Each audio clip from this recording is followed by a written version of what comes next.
Welcome to AllView 360, All Things Real Estate Podcast, with your hosts, Daniel Gutierrez and Shannon Dempsey.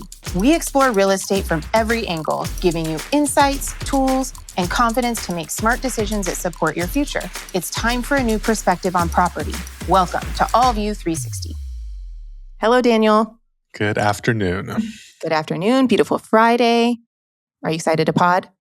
Excited to pod. Busy day, but this is the highlight of my day. Ooh, that's a sad day. Just kidding. I love that. Okay, today we are going to talk about buyer's agents, but more from the perspective of what we would be asking if we were buyers and what we'd be looking for in our buyer's agent, which I think is really important.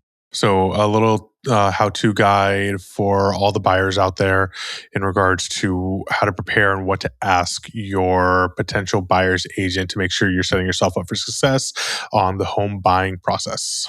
Yes, and this is, I think, now more important than ever, now that the BRBC is in place and the whole buyer's agent contract is really utilized. It has to be used now, whereas before it was just an option and a lot of people didn't use it. But if I'm bringing it back down to the basics, when did that change? Beginning of last year? Beginning of last year, and two things. I should have also prefaced that this is also commercial as well. Applies for both. And the BRBC is with the buyer broker agreement. And that is the new agreement that's required because of the NAR settlement and now actually a California law, both in commercial and residential, that all agents sign this buyer broker agreement with their clients before really starting to help them do much of anything. And it's in the interest of disclosure, transparency, and making sure that the buyers are fully informed in regards to what's going on, compensation, expectations, and just best practice, clarity, and transparency. Which I love. We love transparency. And this practice, some agents had already worked it into their normal business practice for years, but now it's required. You have to have a BRBC to be showing a buyer property, which means for buyers, you are signing an agreement with the person that's showing you property that's working for you as a buyer's agent from the get-go, agreeing to their compensation, agreeing to essentially working with them for a certain amount of time, which is new. Buyers did not have to be in a contract before. So now I think more than ever, it is important to vet, interview, understand your buyer's agent because you're hiring them and you're in a contract with them.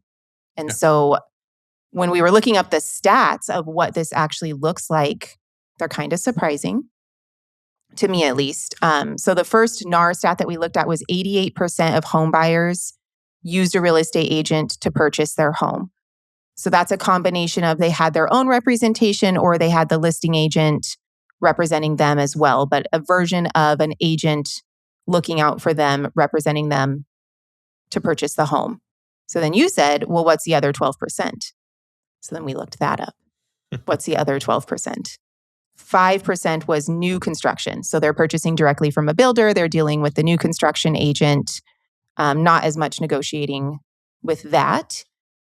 5% bought from somebody they already knew. So family member, landlord, if they had been renting it, something along those lines, just a paperwork thing. 2% represented themselves. So truly, it's 2%. 2% purchased homes without proper representation or their own representation. Is that lower or higher than you would have guessed?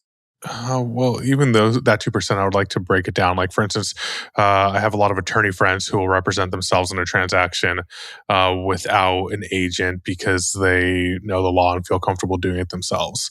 I think I've only known less than a handful of people who were not attorneys or real estate professionals who represented themselves in a transaction and things didn't go that well. And I think one of the guys who did it, his response was, what do you say? I think the commission would have been like somewhere around like $35,000. He goes, well, I have $35,000 worth of mistakes I can make before I end up losing money. I've never known anyone personally that has completed a transaction or an escrow with 100% representing themselves, but I have had on listings, buyers come unrepresented. Yeah. And every time I just kind of go over the pros and cons with the seller, and 100% of the time, the sellers have chosen to not work with a buyer that is not represented in some capacity, which I think is a wise decision. I would do the same thing. Yeah. Well, I know on the sales side, when buyers come in, they say they want to represent themselves, they don't want any representation. You're just going to have to walk them through everything, hold their hand, and pretty much do everything anyway, which is a whole different set of issues and liabilities and just Yeah, and I problematic. wouldn't. If I'm not representing them, then yeah, that's a whole can of worms that I would never want to open up. Yeah. But the assumption, I think, is that they will have a version of it. Actually, I don't even know what the assumption is because I've never. I mean, the assumption is real estate. It's not that hard. That is the assumption. Don't trigger me. You're so triggered. So triggered. Well, so many things pop up all the time. And I tell the agents, real estate, like that's the reason we exist, is because there's problems with every transaction. If it was easy, then we wouldn't need to be around, but it's not. Well, if it was easy, I think computers could do it, but transactions are such an emotional process that, agents are needed. Super fun. Okay, I added a couple other kind of fun facts. So 76% of first-time home buyers said their agent helped them understand the buying process. So now we're dealing with the 100% that had representation. Only 76% said they actually helped them with the process. I don't like that, or help them understand it. So 26% saying their agents didn't help. 24% did not help them understand the process. Ew. More than half of the buyers said their agents helped them identify problems and features that they didn't know or see on their own. Okay, I feel like that should be higher too. And then here's what surprised me, because I thought that this would be a higher percentage. 74% of buyers only interviewed one agent. Wouldn't you expect that to be higher? Well, no, I don't think so. So on the buy side, they probably are thinking You're like, this one's good. It's probably less they're thinking it's less complicated, less risk than on the sell side. And on the buy side, it's how, you have your friends who are real estate agents, someone, and generally, even on the sell side, right, the majority of listings come from referrals. So someone's going to say, hey, I, use my real estate agent, they're great, or call their parents, their friends, their best friends, their neighbors, whatever, and they'll get that referral and then go about it that way. That's not as surprising to me. But 74% only interviewed one, 16% interviewed two, and this is first-time homebuyers. Yeah. 7 interviewed 3, and 3% interviewed 4 or more. That's a lot. I know. But so for those of you out there interviewing 6, 7 agents, only 3% of the people are doing that. To me, I would interview at least 2. Yeah, I think so. And then repeat buyers, it goes up. 76% of repeat buyers only interviewed 1. And that makes more sense because they probably have an established relationship, probably wasn't an interview. They already know what they want. So how would you interview a buyer's agent? I have 10 questions. With some nuances in between. You always add nuances. Why should I hire a buyer's agent instead of just calling the listing agent? We discussed this on a previous podcast. I think you absolutely need to hire a buyer's agent to represent you, to help you, and to be there for you. Going to the seller's agent can be helpful under the right circumstances, but there is an inherent conflict of interest there. It's a difficult line to walk, but some walk it better than others. At the end of the day, you need proper representation. You need someone looking out for you. And unless you're a very sophisticated and experienced buyer, you're much better off with your own agent.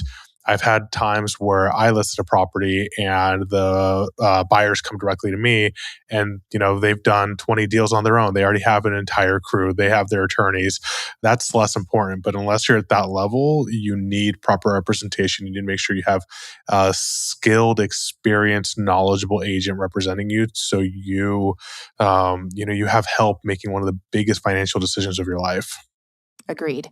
And you're right. In that scenario, when it's a really savvy buyer, they've purchased a lot of properties, maybe it does make sense in that situation that they don't necessarily need advice or someone looking out for their best interest because they know how to do it on their own, but they do need someone to complete the paperwork, walk through the transaction, make sure everything's compliant. In that case, I think it's really comfortable. Other than that, you want someone looking out for your best interest, period. Yeah, absolutely. Also, too, from the seller's perspective, kind of Mhm. what we were talking about earlier, if you walk in and you're trying to represent yourself, you're not going to be taken seriously No. under And I a lot do, of circumstances. when that scenario presents itself on the listing side, oftentimes this, I'll explain the ins and outs, and we've talked about this in another podcast, but this is what it looks like if I represent both sides. Because immediately it's I'm going to save on money and commission. They're looking at the commission cost, not the net proceeds or how this transaction actually goes. Yeah. And sometimes sellers will say, no, I don't want that happening. So the buyer's walking in just assuming that the listing agent's going to jump at the chance to represent them. And that's not always the case. Oftentimes it's no, I'm not actually authorized to do that. And now you're scrambling, if it's a competitive situation, to find someone that will represent you. And then on the flip side, if there's other offers on the table and there's a solid buyer with an agent that's been working with them that can communicate their strength and knows them well, they're going to stand out as the buyer, and you're probably going to risk not getting your offer accepted. Well, and a good buyer's agent is also going to prepare the buyers to move quickly in the correct manner. So having their pre-qualification, their authorizations, all of their documents, their banking information, that nice letter written from the family of why they need to be in this neighborhood, and having all of that ready to go when they're submitting the If offer. the seller's reading them. Yeah, exactly. I say get a buyer's agent and don't make your plan B. I'm just going to go find the listing agent and figure it out. It's probably going to backfire on you more than it's going to work in your favor, and you just don't realize that. But there are certainly the times where it does work in the buyer's favor. Not always, but there is. And then there's some questionable issues thereafter with how it all went down. Yep, always. Usually a problem. I know agents that just refuse to do it, period. I will not double end a deal. Yeah. Okay. How many buyers have you helped recently? So that important word in that question is recently. You can have had your license for 30 years. If you haven't represented a buyer in the last 5, how are you going to know as an agent what is happening in the current market for buyers? If you're in a competitive market, how is that agent going to know what needs to happen to get their buyer's offer accepted? If you're in a buyer's market, how is that agent going to know to negotiate and what can be negotiated, in the best benefit of the buyer? Recently is the important part there that I'd Yeah. be asking. I would take an agent that's been in the business 3 years and has helped 10 buyers over someone that's been in it 30 years but hasn't been practicing, for the last decade. And I see that happen a lot. Usually it's someone that has twilight phased out of real estate or isn't currently pursuing the business, but then a family member wants to buy and there are hiccups. The forms change. I feel like the forms change monthly, but the forms change often. The houses change. Like, it has to be someone that's done work recently or is working under someone that is very active in the current market and has that mentorship and information available to them. Yeah, absolutely. I mean, things as simple as homeowners insurance, right? We spoke about that previously. Knowing, hey, we need to get quotes for this earlier, making sure, one, you could afford it, and two, you actually be able to get insurance. Seeing those potential hurdles with lenders, HOAs, things like that. Someone who's actively helping buyers and have done so recently will know all those things. Someone who Yeah. hasn't done a deal in 30 years, they're out of the game. They're out of the game. They're going to be confused with the solar stuff, or not confused, but not as up to date with it, not as quick. The defensible space stuff, it's just a constantly evolving industry. So I would focus on someone's recent experience and not assume that they're going to know everything because they've had their license for a long period of time. That being said, a lot of agents have had their license for a long time and are active and know what they're doing. But I would just try to understand and not solely rely on the duration that they've had their license. What's their actual current experience? Yeah, absolutely. I would ask, how are you going to help me compete in today's market? And that kind of piggybacks on the first question. Like, okay, so you have done transactions with recent buyers. How are you going to strategize to help me with what's going on in the current market?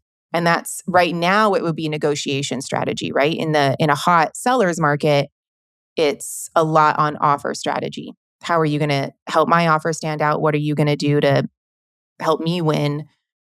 Now with a buyer's agent, because it is a buyer's market, how are you going to negotiate the best possible deal for me with still getting the deal done would be where I think the strong negotiation is. And strong negotiation isn't necessarily just strong, it's balanced because you can negotiate yourself out of a deal.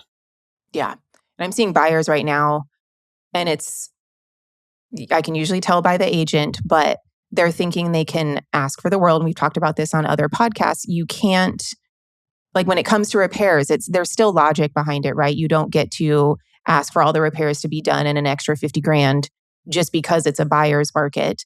And there's agents that are doing that and the deals are falling apart. And you need to understand and be walked through what the actual logical ask is, how far you can push that envelope with what you can get back without the sellers telling you to pound sand. And I see it happen both ways. I get very excited when it's a buyer's agent on the other side that still is acting with reason and, their clients understand the logic behind the ask. What about how available are you and who supports you? And that's a big one. If you are someone who is going to want to see 20 open houses, wants to go multiple weekends, weekdays, that expectation needs to be put up front because not every agent has the desire, time, or willingness to do that. And you need to find someone who can and will. Like, are you working full time and could only talk between the hours of 9 p.m. and 11 p.m.? Like you have to find an agent that fits your needs and your style. That is available to show you properties and or has a team or structure in place that's going to make sure that you can see the houses you want to see in an appropriate amount of time to be considered if you're interested in it. And then good agents, when they have time, go and tour the properties themselves prior to even taking their clients. That's a really good agent. It's a simple question. How available are you? Mm-hmm. And their answer is going to be whatever it is. It might be, I have a lot of deals going on or a lot of clients, but I have a buyer's agent or a showing agent. And that is, I think, wonderful, right? Because that person has set themselves up to be able to serve their clients at all times on all levels. And if that is the answer, I would then want to understand what does that look like? Because people have a fear of being handed off. I don't want to be handed off to someone else. I'm hiring you. Mm-hmm. So what is your structure with your showing agent, with your buyer's agent? How does that look? And how absolutely. I would want it to look is the person that they're interviewing is leading the negotiations, having the conversations, understanding everything. And the showing agent or buyer's agent is the one that's available to show them the properties, to make sure they get into everything they want to see. Where I learned this from my past lead, when we would identify, and I was acting as her showing agent, when we would identify a property that the client wanted to write an offer on, then she would jump in, go see the property herself, and then, kind of take it from there. So I would want to understand, do you have a buyer's agent and you're handing me off to the buyer's agent and you're not going to know what's going on the whole time? And now I'm not even talking to or interviewing this person. And now this is what's happening. Or are you still very much involved while creating a scenario where your availability is freed up, where someone can show me the property or however it might look? Absolutely. They communicate in a similar fashion, or even one of the nuances that we've both talked about over the last few years is when the client comes back and says, I only communicate via phone and in person. I want to sign everything in person. And that's yeah, exactly. You're like, okay. Let me go buy a fax machine. Yeah, no text, no emails, everything in person, which shouldn't be that difficult, but it totally takes you out of your normal groove. Well, and that kind of leads into how do you communicate with your clients and other agents, which also to me seems like a simple question. But is this a scenario, if you're someone that wants to be on a group text and constantly texting properties back and forth and talking about it, you have both people purchasing or the individual purchasing and the agent, and you want to constantly be talking about it. Some agents thrive on that and love that, and other agents do not communicate that way. So that's something that's really important to understand. Everyone has different communication styles. And if your communication style doesn't align with your client, or you don't understand your client's communication style, therefore you can't match it, that's going to be a problem. It's going to be a big problem. Breaks down with communication. Yeah. The second part of that question is, how do you communicate with other agents? So that one shouldn't be as big of an issue as it is, but and 99% of the time it's not. But that 1%, if that agent has a bad reputation, if that agent has pissed people off in the past, you will be locked out of any deals that are being represented by someone who has a bad experience with that agent. And mind you, we've talked about it in other podcasts. We have that list of people who we would never want to work with again. And likely, if an offer comes in from that agent, I'm going to tell the buyer, hey, like I've worked with them in the past. This is what they do. This is reputation. We probably want to consider that before accepting their offer. And that could hurt their buyer, their client. I would want a buyer's agent to tell me, if someone said, like, how do you communicate with other agents? I would want them to express, I'm collaborative with other agents. I work really hard to have good communication, a good reputation. And my goal is to work hard with the other agent to make sure that all parties are led to success. Yeah. And I wouldn't want someone, and this is me personally, that villainizes the other side or acts like the other side's the enemy. Correct. Because the deals that go successfully, like that close and are smoother, are when both agents are collaborative and not us and them scenarios. Yeah, absolutely. Even though the reality shows don't demonstrate that. Most of us are friends. Okay, what happens after my offer's accepted, and what kind of support transaction team is in place? I wouldn't even have thought to ask that if I wasn't in the industry. So no one does, but I think that's such an important factor. And you assume and expect and hoped you could rely on your agent to have a good home inspector, a good plumber, electrician, whatever it might be. But you can't always rely on that. To a certain point, you also need to know who it is, maybe do your own due diligence and really ensure that you're getting the proper inspections that you need for that kind of home. Not every home is the same. And an agent who doesn't understand that is just going to be a one-size-fits-all inspector. It's going to come back and hurt you. Right. I want to know who your vendors are. I want to know your relationships with them. I want to know how long you've been using them. I want to know who's handling your paperwork on the back end, what kind of compliance you have. These are things that you should be asking and understanding. And most great agents are going to have that laid out for you. But you just have to think to ask and talk about it. The amount of times that I see, like on the Facebook groups or this and that, like, does anyone know a plumber? Does anyone know that? And I'm like, the agents you have to build your relationships with your vendors, and you have to make the extra effort if someone's demonstrating really good customer service and pricing, and you see them on the other end and they're a really great vendor. Reach out to them, get their number, add them to your list, track who's done what where, who's a specialist in what area, and work well with them, because then you're going to move forward. And like some of my vendors that I've been working with for a long time, they jump in clutch when I need in an emergency situation. They'll move stuff around and they're there. And I'm proud of that. And buyers get to see that in action. But I would be asking, what does that look like ahead of time? Because I'd want to make sure that my agent had that type of support team around them that I could then lean on and trust too, because it is overwhelming. Yeah, absolutely. No one has time to start vetting everyone else. I've been on the sell side when the buyer's agent comes in, and the buyer's agent comes in with the inspector, and the inspector opens their mouth and is like, "Oh, this home's perfect. There's no issues." And then you get a request for repairs. It's like 4 pages long. You're like, "Excuse me." Ooh, that's Yeah. That's that would be on the list side. I would be asking, do you attend the end of inspections? Or even on the buy side, like having that list of qualified vendors is huge. I know, like I have a HVAC guy that we use for really old buildings because he's super old and he knows all the old stuff. He's one of the only people that those around when these units were installed like 40, 50 years ago. Or likewise for the electricians, like having people that actually know that mechanical components of that age, I think is super important. Yeah. And that your agent, if they have those vendors, that means they've experienced these things. So it kind of answers multiple things at once. Yeah. What happens if something goes wrong? Duh.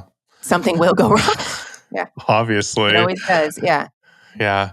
So, For me, I mean, I don't know. If a client asked me that, my answer would probably be like, yeah, there's a good likelihood that something will go wrong, but I think that's normal to be expected, and we're going to address it accordingly. If it gets to a situation where it's not worth it anymore, the risk is too high, and I disclose all risk like as clearly as I can, then it's not worth it, and you move on.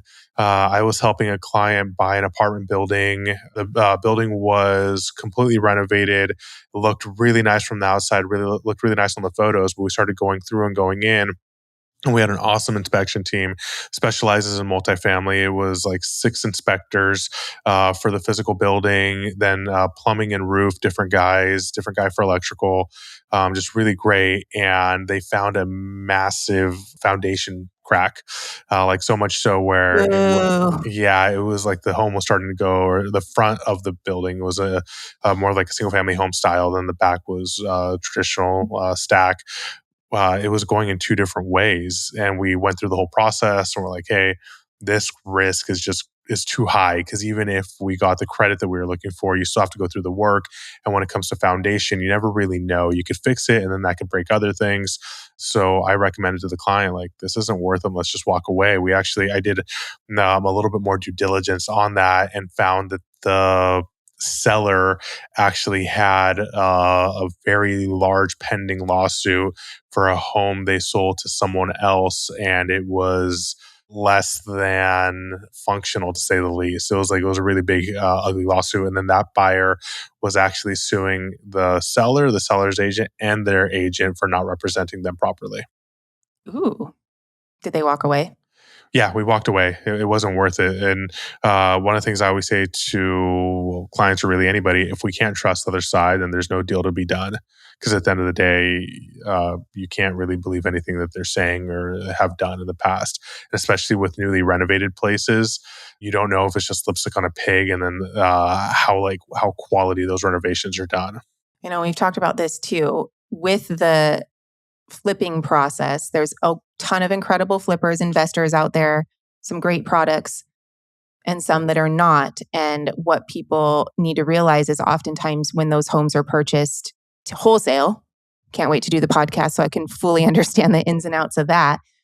It's usually because there's a serious defect with the home, something like a foundation, some reason that made that home a cash only purchase, or the seller sell it significantly under value so that investor could then do the work and flip it, and they will remedy the problem. But are you getting all that information on what it was and how it was remedied, and did they use licensed people? And that leads into question 8. Will you tell me not to buy a house? Yeah. So that same building, before we found out that there was a foundation crack, one of the garages was just completely covered in mold. And the seller's broker came back to us. They're like, don't worry, my buyer will have this completed. We'll have this all remediated by tomorrow and done. We're like, there's no Tomorrow? way. Yeah, like there's no way. Like No. you can't do this correctly in less than 24 hours. He's like, just spray some bleach on it. Yeah, exactly. And then repaint it. Yeah. Well, we're going to walk away. Yeah. But will you not tell me to buy a house? Absolutely. Yeah, 100%. I will tell someone not to buy. I do tell people not to buy houses. And part of what it depends on the client. Usually when they're highly emotional and just very excited to get a house, that's when I'm like, okay, I'm really going to have to take the emotion out of it for them and try to look at bigger problems down the road, or what does this look like? Ooh, and this goes back to have that initial meeting. If you're interviewing a buyer's agent, step 1, make sure that they want to sit down and talk to you ahead of time, and not just meet you at a property and hope that you're writing an offer. But in that initial meeting, you're understanding what these buyers want. And when I can tell that if it's 2 buyers and they're on different pages, then I'm really paying attention. And when it gets highly emotional and one's really excited about the house, I'm trying to bring it back and remind them, you didn't want to be on a busy road, or this was your deal breaker. Or sometimes there's a really significant issue. I just dealt with this where we went back to the property 4 times before they wrote an offer. They're very savvy buyers. They've purchased homes and done a ton of upgrades over time. That's kind of what they like to do. That sweat equity, kind of 7-year plan. And I was feeling hesitant as they were talking about the things they wanted to do. I'm noticing things that are significantly larger and not cosmetic that were concerning. The big thing was like the seal between where they had built in below, you could smell moisture. I'm like, how do you even remedy that? I ended up calling someone else out. It was a $200,000 ballpark figure to remedy it. But once they said, oh, we're kind of on the fence, I just probably let loose a little bit more. And I'm like, you should not buy this house. Like, you are already on the fence and there's so many unknowns that we're dealing with. And then I started showing them some of the other stuff that I had noticed, like this is moving here. And I'm not a foundation specialist or anything like that. But what I can see is I feel like you're going to open a can of worms and you're going to be 500,000 in before you even start talking about that beautiful backsplash that you want to do. And I think that it was helpful with them because one was already off the fence and the other one was super on it. But we were able together to use all three of our opinions to solidify this is not a good decision to purchase this home. And, now we're still looking and we're going to keep looking and I feel good about it. Where sometimes I go to most of my showings, I attend and I see people interact with their buyer's agents. And I'm triggered when I can hear a buyer's agent trying to sell that home so hard and not pausing for a moment to listen to what their buyer is actually saying. And when a buyer does get the opportunity to get a question in, it's an immediate like, oh, that's not a big deal. Or, oh, like this is very common. This is what we see. And I'm like, you're not paying attention to your buyer and you're just over here trying to talk over them and sell them on things that might be actual problems. I can't stand that. And that happens often. And I always wonder, like, are those buyers feeling hurt? Are they feeling sold? Like, what is that even? I couldn't imagine doing absolutely. And you touched on something earlier, and this is a harder topic, but when you're working with a buyer, the financial component, like they come in like, oh, we want to do this and we want to renovate this and that.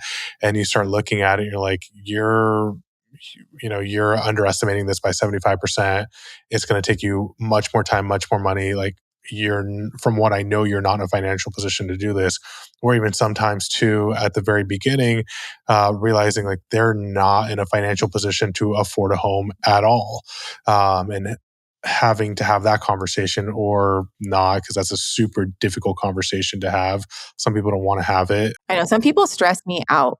I'm like, when they want to go to the max that they're approved for, and then they're wanting to do all these renovations, I'm like, ugh. So at that point, I at least try looking at the numbers or like compile the numbers and say, hey, no emotion, like emotion aside, these are the facts. This is nothing for me. These are just the facts. Do with it what you will. And hopefully they realize that they're over their skis. Yes. In over their skis. Yeah. You're throwing all the terms out, or all the can't boil an ocean, in over your skis. I'm adding that one to the mix. The goal is for me, with every buyer, I want them walking into a property when they close escrow, eyes wide open. I don't want any stone unturned. I want them to understand every possible thing. And I want them to feel comfortable saying, this isn't going to work for us, and we can walk away.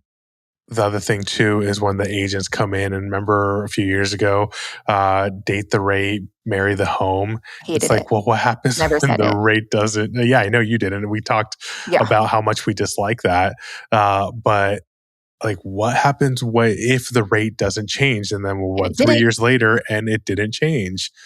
I didn't like it then initially. Yeah. And now I'm like, this is why I didn't like it. Like, I feel so validated. Why would you push anyone into an unknown financial scenario to get a deal closed? Mm-hmm. No, thank you. It's not in the best interest of the client. It's only in the interest of the agent at that point. So the best way for a buyer interviewing an agent to kind of see where they land on that stuff is, will you tell me not to buy a house? And have them give you examples of times that they helped guide people away from a home, or, what does that look like for you? And I think the best agents will also interview the buyer as well, because they want to be able to work with someone where they'll be successful and it'll be a win-win. Okay, here's one. How well do you know the neighborhoods I'm considering? That's huge. So important. Yeah. Huge. I remember just driving around San Diego with you when you're like, that building can't get insurance, and this building is Oh, this, yeah. and that Royal neighborhood is Cortez. that. Yeah, and like your knowledge was just so vast that someone coming from outside of San Diego, or even who doesn't have as much experience as you, is just not going to be able to represent their client at the level that you will because of all of your experience. True. And like, this is where this could go both ways, the answer to this question, right? Like, if you're relocating somewhere or you don't know the neighborhood, your number one, or the area in general, like say we're moving to Idaho. I don't know. I know Boise's cool. I don't know much about Idaho. My number one criteria in a buyer's agent would be, how well do you know this area? Yeah. Because I don't know it at all. So I'm relying on you 100% to guide me through all of this. If I know the area that I'm buying in and I understand what neighborhood I want to be in, now I'm looking for, that's not necessarily the number one criteria anymore. Now I need someone that's going to represent me, that I can trust, that's going to guide me through things, but I'm going to know the neighborhood. So I think that that's important depending on what your move looks like. And the majority of this conversation has really been geared towards the buyer on the kind of owner operator, but also too on the investment side.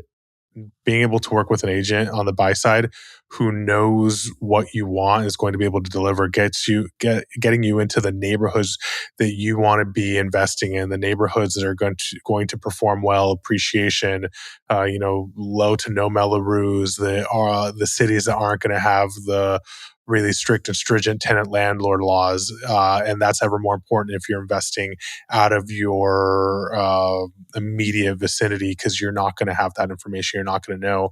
And unless you have agent who knows that, and ideally at that point could even like better underwrite your deal and really tell you what the real numbers would look like, it's not going to go well. And difficult thing there is most every agent says they're an investment expert, and they're just not. But having an agent who really does know that is going to be the key for successful investment, really anywhere.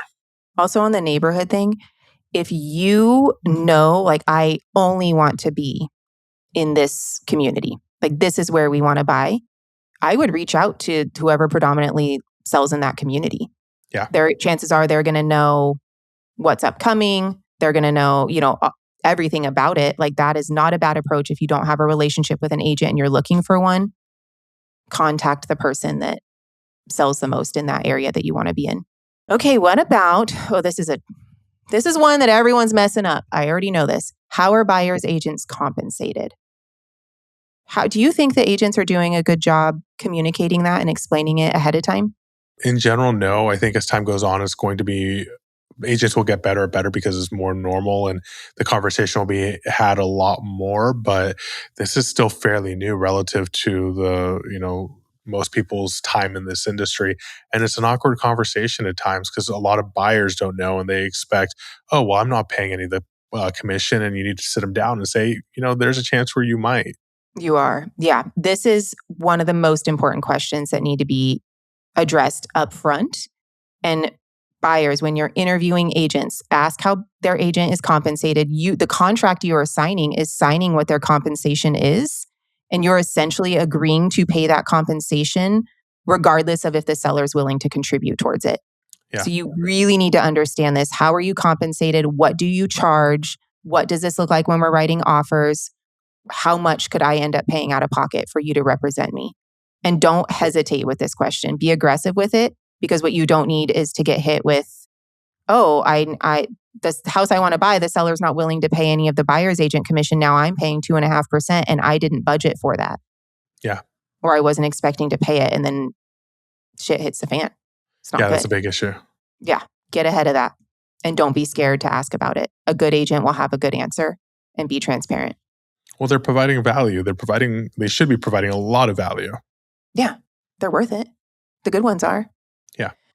What are the biggest mistakes buyers make? I would be asking this question. This is going to help you understand how experienced they actually are and what they have learned from all of their experiences. Why are you smiling? What do you think the biggest mistake they make is? So my initial response, and I want to hear yours independently, is that people get too emotional during the process and make emotional decisions that hurt them in the short and long term. Yep. Well, you're not a big fan of emotion. So that's why I want to know what yours is, because it's Personally probably love different it. than mine. Tell me everything. Let's cry about it. Let's laugh about it. Mistakes that buyers make sometimes, and you'll probably disagree, but sometimes just go for it. Like, I think people get in their own way and they'll get really hung up on like this one possible repair, like it could potentially be this. And I've Oh, seen so many buyers, specifically first-time home buyers, so they don't already own a property, and it's scary right now. It's super expensive to do anything, right? So I understand, but they'll constantly back out of homes. And I'm like, but you got to pull the trigger at some point. Like, no house is perfect. There's always going to be a problem. And I see them get in their own way with the fear of actually securing that first property. I don't disagree with you at all. I think I have less of an experience with that because I generally don't work with first-time buyers, and I'm super comfortable and confident in regards to repairs, in regards to renovations, ground-up development. I'm a general contractor licensed. Fun little fact. Fun little fact. Yeah, but I mean, on any given day, I'm probably overseeing 5 to 20 projects and like pretty significant ones. So I don't worry about that. And I think my clients don't either. Maybe because I have that confidence in what I'm saying and doing and can walk them through it all. But for you, on the first time buyer perspective, yeah, absolutely. If someone is going to back out because they see a water stain at the bottom of a sink, like they're never going to buy anything. Being someone that will tell you this is not a good decision, or I wouldn't purchase this home if I were you. On the flip side, sometimes I want to say, like, this is a great, even if that pipe leaks, and you like it's sometimes it's a really good scenario, and it's almost like they're looking for excuses to not make that sort of commitment. And sometimes I get bummed for people when I see that happening, and they've been doing it for years because the rates haven't gotten better, the house, and now they're paying significant amounts in rent. They never secured that first property. Do you think that some people also just like doing that? Because I've definitely seen that on the buy side where they'll come in and it's like, this is so ridiculous that I almost think you're just trying to find an excuse not to buy it. And I have a feeling that they do this often. Yeah. I can think of one couple that their names floated around amongst brokerages in the community that they seem to really like to make offers and then just destroy the properties and back out. Not destroy them, but tear them apart with inspections and then back out of the deal. And it was so bad. And I look occasionally to see and they still have never purchased anything. So bad that people were giving warnings. If these people call you, just know that this is what they did to me. And it just went on and on. That's weird because inspections could get expensive. Remember, we had a listing probably 2 years ago, and a buyer came in. He saw the home like 4 times, 5 times, finally put in an offer, wanted us to represent him. We're like, okay, this is a little weird, but sure. And this was an investment property. And we connect with his lender. And the lender was like being really standoffish and weird. And we're like, hey, we need the documents. We need this. We need that. She's like, yeah, I'll get it to you. I'll get it to you. I'll get it to you. This deal's not going to close. So, yeah. So then, sure enough, he did an inspection. He backs out. And the lender's like, he did it again. And I'm like, what do you mean again? She was like, this is the, I think, 6th time he's done this. And it's the same MO every single time. I knew this was going to happen. That's why I didn't even bother putting the file together. Oh, God. But yeah, it's sometimes people just get in their own way, or they're just not meant to make the purchase. Yeah. Emotionally. Okay, my final question, and I've recently honed in on my answer for this, but what makes you different from every other buyer's agent? For me, I think probably my good looks. Agreed. I didn't mean to laugh that hard. Yeah, I would say it's probably number 1. And then number 2, I think the breadth of my knowledge in regards to all things real estate. I think that is probably something that sets me apart from the average agent. And broker, honestly. And broker, and it really is advantageous for the clients I work with. For me, and this would be the answer I'd be looking for, is that this is a full-time job for me. It's a career. I treat it every day. You wake up, you get ready, you go to work, and you're working for your clients, which sounds to me simple, right? That's what we're doing. If I don't have appointments, I'm doing other things to get ahead of things. I'm calling to hear about what upcoming listings are happening. It's working way more than a 40-hour week, but dedicated. I don't think that's as common as people assume. I Yeah. think that a lot of agents, but do the work when it comes to them. And then they will do the things when they're happening. But I think what makes the top agents and agents that are continuing to thrive is if they're treating this like a business and they show up every day regardless. And I think that that's uncommon. Yeah, I agree. And that's something that I think I see with the other agents we work with. Not as much agents on our team. I think we have a lot of really great agents on our team who are 100% committed. But those that treat it as a pastime are the ones that say, I only do this for on a special occasion. It's like, oh boy. Yeah. And especially if you're a buyer, the agents that are waking up every day and heading off to work, they're the ones going to the networking meetings. They're the ones continuing to build relationships to find out the off-market properties or build the relationships with the vendors that are going to show up for the buyer when needed and things like that. I think is this your career? Do you treat this like a business? Is what I would want to know. Yeah, absolutely. Do you have any other questions you would ask? One of the last questions, this is kind of the overarching question, is just asking the agent is like, what does a great experience look like for you? What does winning look like for us? What could I expect out of this? And really set the precedent there in regards to what you want this whole experience to look like.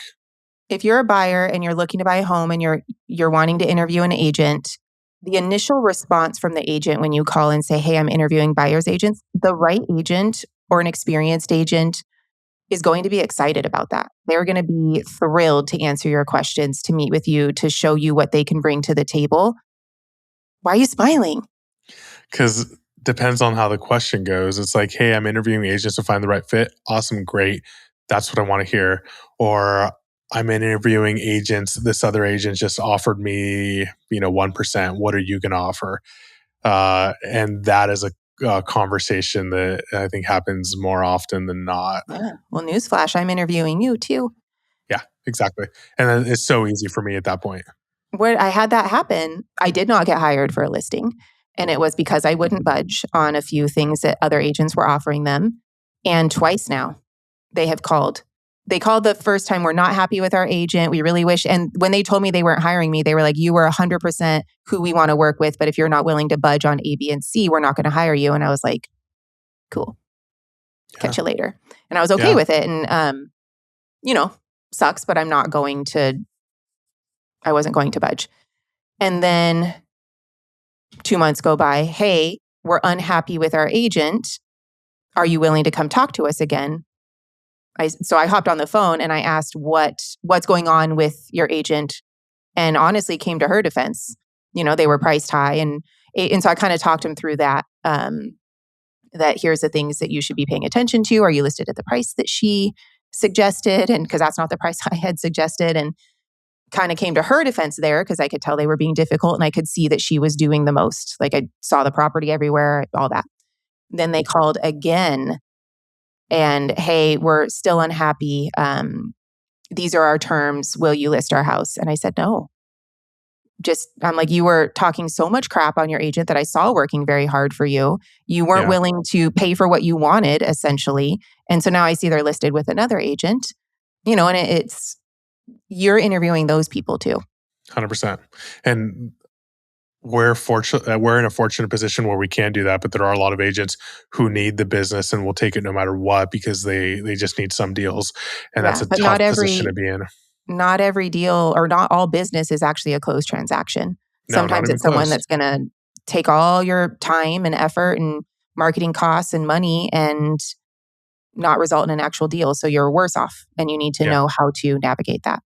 And same thing with buyers. If they're not willing to sign the buyer broker agreement or have that solidifying conversation with you, they're probably going to waste your time at some point as well. Because they've probably signed another 5 broker buyer agreements that are telling everyone the same story. Yeah. Super fun. Yeah. Super ethical industry. Got to navigate it. Okay. Any other questions you'd ask as a buyer's agent? And ultimately, just how that feel. Do you feel comfortable with that person? Do you feel that you could trust them? I know we were chatting with someone one time, and when they walked out of the room, it was like everyone kind of had that feeling. And how it was put into words is we all checked if our wallets were still in our pockets, right? And you know what that is when you encounter it, and it's just like, are you good with that? Do you communicate in the same way? Are you able to have a positive interaction for a positive transaction? Yes. And that kind of builds on when you are working with your agent, especially in the home buying process, you are communicating with this person in and out all day. Not all day, but like you're with them for a long time. You're spending a lot of time with them. It's not just a 9 to 5. You're talking about things while you're sitting at your dinner table. You're seeing them multiple times a week looking at property. Like you have to really click with the person that you are going to be doing this with because you're about to spend a lot of time together. Yeah. I'm right up in the couples mix, right? It's like me and them. Here we go. Let's do this. So just make sure, aside from getting all the right answers you want, that it's a personality fit for you too. Yeah, absolutely. Well, this was fun. Hopefully we provided some value to buyers out there. One of the biggest decisions of your life. I think probably second to marriage, but one that having a trusted advisor will go a long way, and the right agent will save you more money than they ever cost you. Yeah, and it'll make it a better experience. Don't be afraid to ask the questions, period. Yeah. You still have to be an advocate for yourself as well. Yep. Okay, what are we talking about next? So on the pipeline, we're going to be talking about all things ADU, what it looks like, how long it takes, the permitting process, the build process. I'm currently building an ADU right now, bringing on a guest who's done quite a few. Super excited about that.